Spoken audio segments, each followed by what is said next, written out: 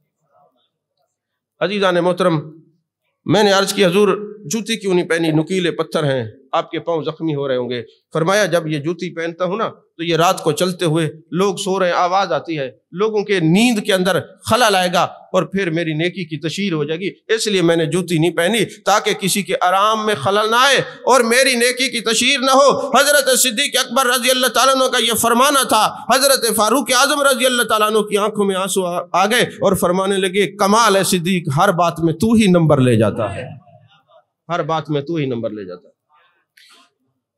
5 minute رہتے ہیں اور دوسری جو آیت پڑھی اب اس طرف آتے ہیں۔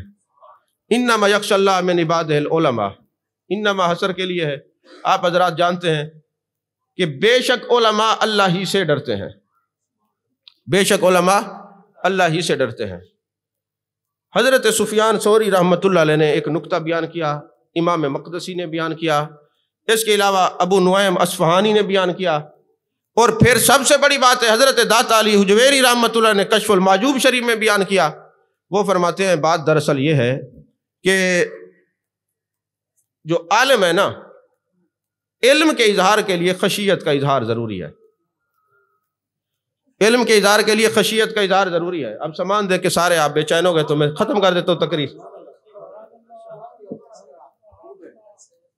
علم کے اظہار کے لیے خشیت کا اظہار ضروری ہے، اور خشیت کے اظہار کے لیے ادب کا اظہار ضروری ہے، اور ادب کے اظہار کے لیے عاجزی و انکساری کا اظہار ضروری ہے۔ جب یہ ساری چیزیں ملتی ہیں تو ایسے عالم پر کرامت کا تاج رکھ دیا جاتا ہے، وہ دنیا سے چلا بھی جائے تب بھی اس کی قبر زندہ رہتی ہے۔ اب اس کی وجہ کیا ہے؟ قبر کیوں زندہ رہتی ہے؟ جو اللہ سے ڈرنے والے ہوتے ہیں وہ قرآن کے پر عمل کرتے ہیں یا قرآن کو چھوڑتے ہیں؟ عمل کرتے ہیں۔ قرآن نے کہا لا یغتب، غیبت نہیں کرنی، وہ غیبت نہیں کرتے۔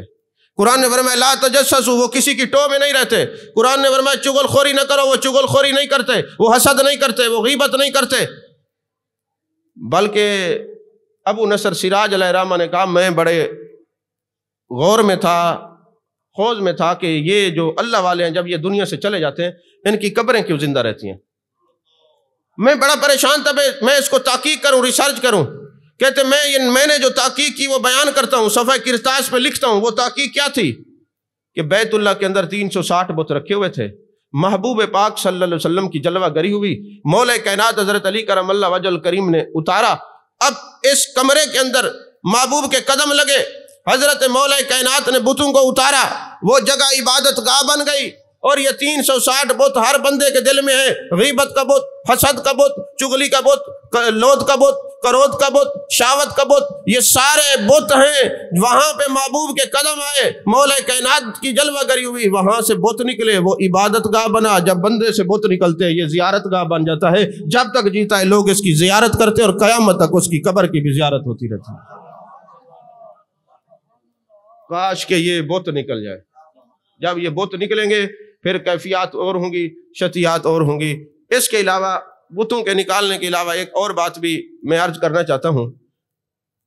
آج کل چھوٹے چھوٹے 30 سیکنڈ کے کلپ دیکھ کے آپ لوگ سکپ ہو جاتے ہیں۔ نوجوانوں کو کہہ رہا ہوں، خدا کا واسطہ ہے، اگر آپ کو کوئی کلپ نظر آتا ہے تو آپ اپنے علماء کے پاس جائیں اور جا کے سیکھیں۔ گمراہ ہونے سے پہلے ضرور پتہ کریں کچھ۔ ہم جو علماء ہیں ان سے بھی جا کے پوچھیں کہ حضور والا یہ کیا ہے، اس کے بارے میں ہمیں بتائیں۔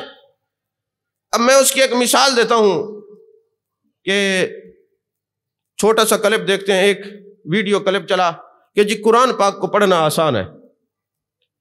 خبردار کسی استاد کی ضرورت نہیں ہے، یہ مولویوں کے دھندے ہیں جو کہتے ہیں جی علوم عالیہ حاصل کریں، کوئی ضرورت نہیں ہے، بندہ خود پڑھے سیکھے۔ جیلم سے ایک آواز بلند ہوئی کہ ضرورت ہی نہیں ہے کسی استاد کی، خود ہی پڑھیں۔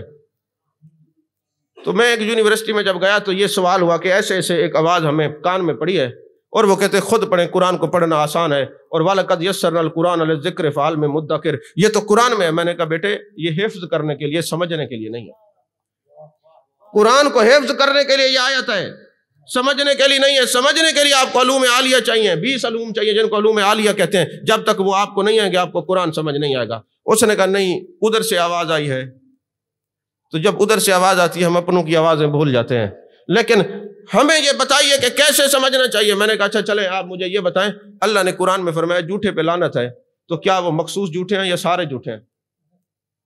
اس نے کہا جی سارے جھوٹے ہیں۔ میں نے کہا یہ لکھ دے۔ اس نے کہا جی بالکل سارے جھوٹے ہیں۔ میں نے کہا اچھا کوئی جھوٹی گواہی دے تو وہ لعنتی ہوگا کہ نہیں ہوگا؟ کہتے جی وہ تو بڑا لعنتی ہوگا۔ میں نے کہا یہ بھی آپ لکھیں۔ جب اس نوجوان نے ایم فل کا اسٹوڈنٹ تھا، یہ لکھ کے دیا اور آن دی ریکارڈ ہے، سارے سن رہے ہیں، وہ لوگ بھی سن رہے ہیں جن کی یونیورسٹی میں گیا ہوں، ایسی بات نہیں ہے۔ سمجھ آ رہی ہے کہ نہیں؟ وہ بچہ اب بھی آتا ہے، وہ جمعہ بھی یہیں پڑھتے ہیں، آپ اس کو دیکھ بھی سکتے ہیں۔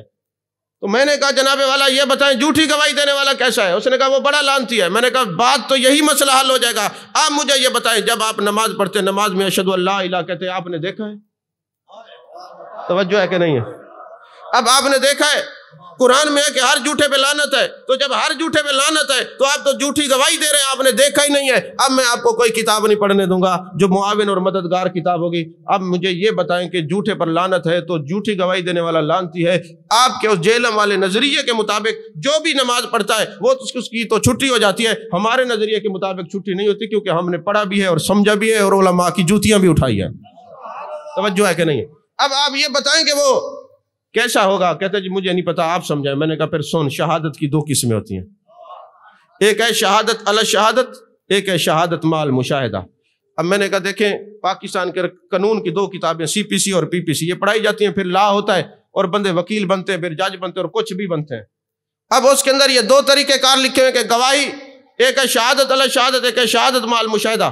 میں نے کہا کسی کو گولی لگتی ہے نا، وہ بندہ زندہ ہے، پولیس والے اس کو کہتے تجھے گولی کس نے ماری ہے؟ تو وہ کہتے ہیں جناب فلاں نے ماری ہے۔ اب FIR درج ہوتی ہے جس کو فائنل انویسٹیگیشن رپورٹ کہتے ہیں، اور بعض اوقات ایسا ہوتا ہے کہ بندہ مر جاتا ہے اور پھر کہا جاتا ہے جو عینی شاہدین ہیں ان سے پوچھا جائے۔ اب قانون کیا کہتا ہے پوری دنیا کا کہ جو شاہد ہو اس کے اندر 3 شرطیں ہیں۔ پہلی شرط یہ کہ وہ موقع پر موجود ہو، اس کو آنکھیں اس کی سلامت ہوں اور اس کو واقع کا علم ہو، تب وہ حقیقی شاہد ہو سکتا ہے۔ میں نے کہا یہ تو تمہارے قانون کا شاہد ہے، وہ یہ شرائط پائی جائیں تو شاہد ہوتا ہے، جن کو خدا کہ یا ایھا النبی انا ارسلناک شاہدا، ان کا عالم کیا ہوگا؟ ان کا عالم کیا ہوگا؟ تو میں نے کہا دوسرا یہ ہوتا ہے کہ گواہ دیتے ہیں۔ اب ایک یہ ہے شہادت علی شہادت، ایک ہے شہادت مع المشاہدہ۔ اللہ نے فرمایا سبحان الذی اسریٰ بعبدہ لیلا من المسجد الحرام الی المسجد الاقصی۔ محبوب آپ کو معراج کرواتے ہیں، آپ آئیے اور اپنے رب کا دیدار کیجئے اور بتائیے رأیت ربی فی احسن صورۃ، اور بتائیے قل هو اللہ احد کہ وہ ایک ہے۔ محبوب ان سے فرما دیجئے هو اللہ احد، وہ ایک ہے۔ محبوب چونکہ آپ دیکھ کے گئے نا، اب آپ کے کہنے پہ کوئی اشہد ان لا الہ کہے گا تو یہ شہادت علی شہادت بھی ہے، شہادت مع المشاہدہ بھی ہے، وہ جھوٹا بھی نہیں ہوگا، اس پہ لعنت بھی نہیں پڑے گی۔ توجہ فرما رہے ہیں کہ نہیں؟ کئی لوگوں کے تو اوپر سے گزر گئی، لیکن جن کو سمجھ آئی ہے تو ان کو یہ سمجھ آنا چاہیے علم حاصل کرنے کے لیے جب تک آپ پورے علوم کو حاصل نہیں کریں گے آپ کو قرآن سمجھ نہیں آئے گا۔ تو جو قرآن والے ہیں ان کے ساتھ جڑ کے رہیے اور اپنا تعلق مضبوط کیجئے۔ یا تو آپ کے پاس یہ سہولیات نہ ہوں تو پھر تو آپ در بدر جائیں۔ اس کا مطلب یہ کہ آپ کو در بدر جانے کا خود ہی شوق ہے، ورنہ در تو در جو ہے وہ آپ کو قدم قدم پہ نظر آئیں گے۔ جو عشق والے ہیں، محبت والے ہیں، ان سے جڑ کے رہیں تاکہ ہمارا سینہ بے کینہ ہو جائے، دل مزکہ مصفہ اور مجلہ ہو جائے۔ آمین وآخر دعوانا الحمدللہ رب